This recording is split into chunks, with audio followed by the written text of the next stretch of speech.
Para sa mga pakarang pag nag-rap ay barok, sana pag maglalapag wag palpak pag naglagay ng sahok. Mahirap na panilain pag ako nagpaulan na, dito tipo na puro laamba. Alam mo na pag ako sumampa, lalo na sa kanta, malaman na kami palaman pa. Di lang basta maganda, lagi ko binubusog ang madla. Di ako gumagawa na lampa, tsaka na malamya. Gusto ko walang hiya, alam mo alam niya. Di ako pumalya, di na para magtaas pa ng ilalato. Kasi ngayon salita na ang nilalaro, para lang ipamuka sa kanila kung gaano ba sila kababano. Kailangan ko magbuhat sa bangko, pakitaan sila para mauga, ugain sila para matanto.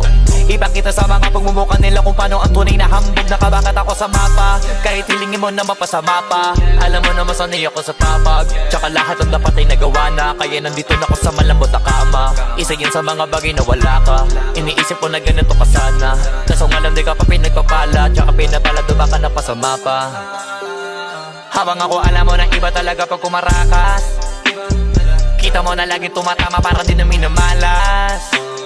Parami na lang na parami kasi wala na nababawas. Iba talaga pag pumatas, isa ka sa pinakamaangas, pinakamagiting, pinakamaytira, pinakamatiro, pinakamabisa, pinakabadito, pinakabihirang, pinakamasipag, pinakamasiba, pinakabagitong, pinakamaingat, pinakapabibong, pinakakumita. O baka naman uli na kayo sa balita, kabaligtaran ako ng pinakamahina. Wala kung bakit kung meron mayabangan dyan.